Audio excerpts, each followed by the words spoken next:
Professor Emeagwali, I'd like to congratulate you on your award. How does it feel? How do you feel tonight on this recognition? Thank you. It's a pleasure to be here to receive the award. I think what's important is the award. I'm receiving it on behalf of thousands of black scientists and inventors whose work have gone largely unrecognized, unnoticed, and credited. And unfortunately, many of us don't know the history of science. And in fact, for those of us who know the history of science, we know that the original pioneers in science and technology were Africans. So this award, for me, I'm accepting it on behalf of those scientists of African descent whose work have gone largely unrecognized. Do you think other Africans, scientists of African descent, have gotten the necessary recognition in whatever part of the world they are based in? No, partly, I think there are two sides to it. It's difficult for an African scientist to contribute as much as scientists from other parts of the world because they lack the infrastructure and don't get the support. Science is not a project of a single individual, but something that's really done jointly between an individual and society at large. So in Africa, it's difficult for an African scientist to accomplish the same thing as a Western scientist because they don't get the support that they deserve. You're probably a lot more celebrated in America than you are in Nigeria. Are you satisfied with the level of recognition you are receiving in Nigeria?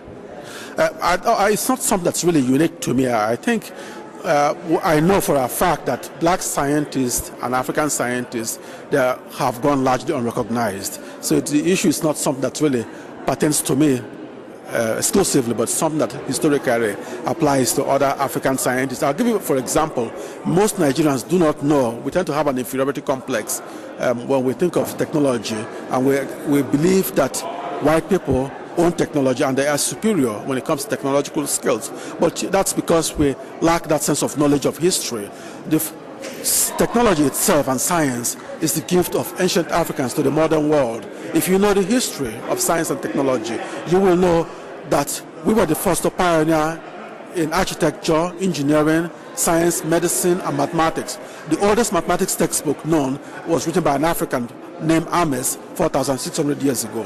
The most widely reprinted book in history, second most widely reprinted book in history, second only to the Bible, was written by somebody who never traveled out of Africa. His name is Euclid, and he lived in North Africa 2,300 years ago. So I can go on and on. We are the original pioneers in science and technology, and it's just that we are behind during the last 500 years, and so we've developed an inferiority complex and that false belief that we cannot perform as well as non-Africans in science and technology. You have to do lots of reading, you see, because research is basically two things. It's input and output. The reading is the input.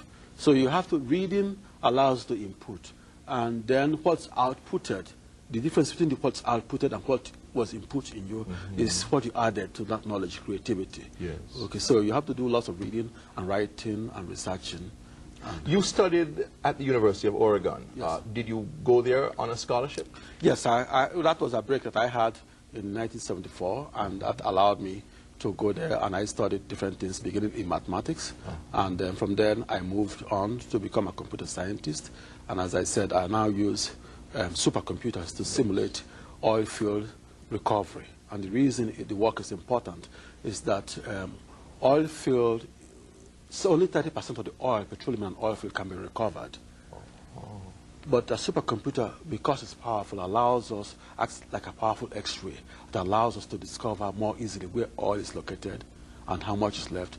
So if we can recover 1% more oil, I see. That saves more money. Precisely. So even though supercomputers tend to cost $30 million to $120 million. For a supercomputer? Per supercomputer, that's what makes that supercomputer. But because you can recover lots of money, the petroleum industry purchases 10% of all supercomputers. And the reason they purchase them is because it allows them to recover more oil. And if you can only recover 1% of the 70% remaining, that translates into billions of dollars. And this is your present work now? Yes, your work, yeah. Yes, must be a very profitable work. Yeah. Let's talk about the contribution of black people to civilization, the contribution that the black scientists have made, which is not usually focused on in European history. Yes, well, you know, I always say that science and technology is the gift of ancient blacks to modern world. Yes. And all you have to do is, we led the world into the agricultural age, along the Africans of the Nile Valley. But Europeans led the world into the industrial age, and now leading the world into the information age. But we led the world into the agricultural age and set the foundation on which Europeans built. And one more example that I will give you, if you look at the 7 wonders of the world, only one of them remains. And the one that remains is the oldest and largest of them, the pyramids of Giza. And that for 3,700 years, it remained the tallest structure on Earth. So that's quite an architectural feat that requires lots of knowledge of mathematics and many other fields. So science and technology. But why weren't we able to make the transition into the industrial age?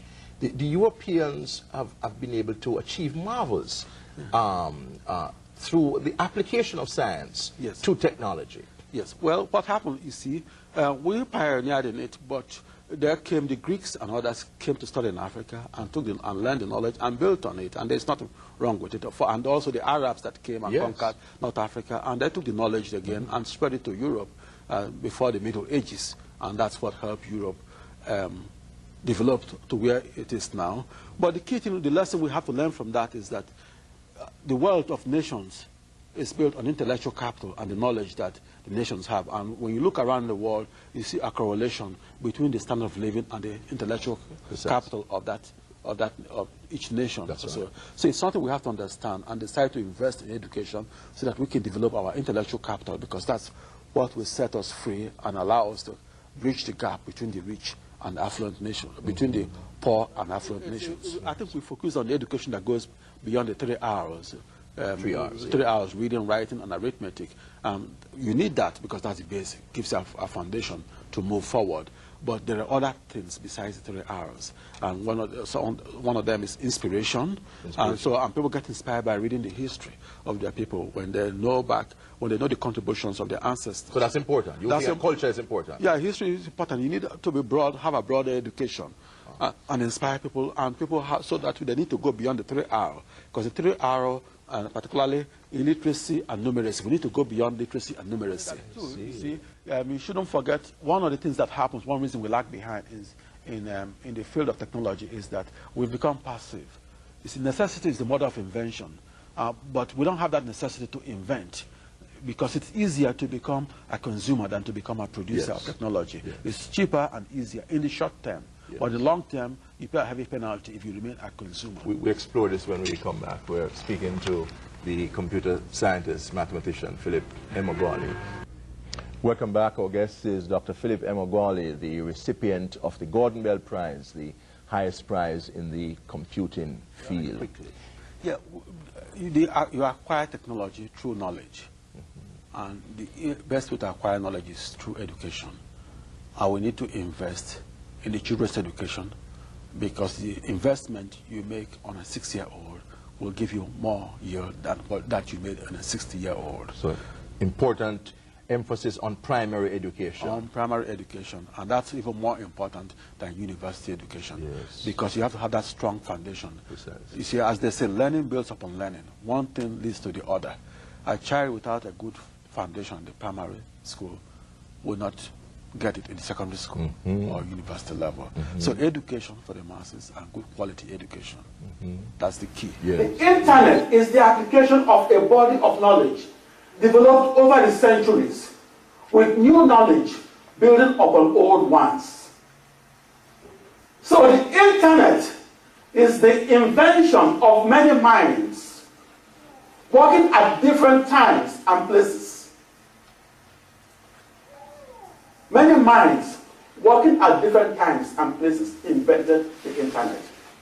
But to put a face to a story, a featured story writer focuses on a sole inventor of the internet. And the public, looking for a simple answer to a complex question, zeroes in on the great communicator with the last piece of the puzzle that ushered in our collective eureka moment, our aha moment. according to the book History of the Internet, about 100 people at different times and places invented the Internet. That is, the Internet has 100 fathers. 100 fathers, as well as mothers, aunts, and uncles.